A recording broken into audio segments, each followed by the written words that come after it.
ಚೆನ್ನೈ ತಂಡದಲ್ಲಿ ದೊಡ್ಡ ಬದಲಾವಣೆ ಆಗಿದೆ. ಋತುರಾಜ್ ಗಾಯಕ್ವಾಡ್ ಗಾಯದಿಂದ ಹೊರಗುಳಿದಿದ್ದಾರೆ. ಈ ಸೀಸನ್ನಿಂದ ಋತುರಾಜ್ ಗಾಯಕ್ವಾಡ್ ಔಟ್ ಆಗಿದ್ದಾರೆ. ನಾಯಕ ಯಾರು ಎನ್ನುವಂತ ಪ್ರಶ್ನೆಗೆ ಕೂಡ ಉತ್ತರ ಸಿಕ್ಕಿದೆ.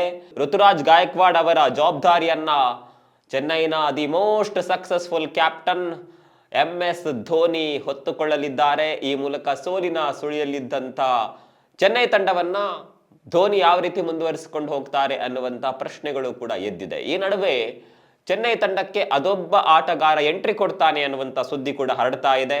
ಋತುರಾಜ್ ಗಾಯಕ್ವಾಡ್ ಈ ಟೂರ್ನಿಯಿಂದ ಹೊರಬಿದ್ದಿರೋದ್ರಿಂದ ಅವರ ಸ್ಥಾನವನ್ನ ಪೃಥ್ವಿ ಶಾ ತುಂಬುತ್ತಾರೆ ಅನ್ನುವ ಮಾತುಗಳು ಕೇಳಿ ಬರ್ತಾ ಇದೆ. ಪೃಥ್ವಿ ಶಾ ಈ ಬಾರಿಯ ಮೆಗಾ ಹರಾಜಿನಲ್ಲಿ ಯಾವುದೇ ತಂಡಕ್ಕೆ ಸೋಲಾಗಿರ್ಲಿಲ್ಲ.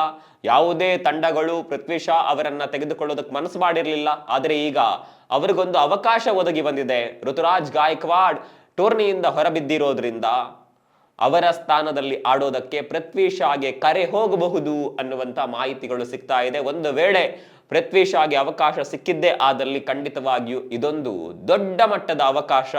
ತಮ್ಮ ಸಾಮರ್ಥ್ಯವನ್ನ ಪ್ರೂವ್ ಮಾಡೋದಕ್ಕೆ ಅನ್ಸೋಲ್ಡ್ ಆದಂತ ಸಂದರ್ಭದಲ್ಲಿ ಆದ ನೋವಿಗೆ ಈ ಬಾರಿ ಮದ್ದು ಅರಿಯೋದಕ್ಕೆ ತುಂಬಾ ಒಳ್ಳೆ ಅವಕಾಶ ಇದೆ.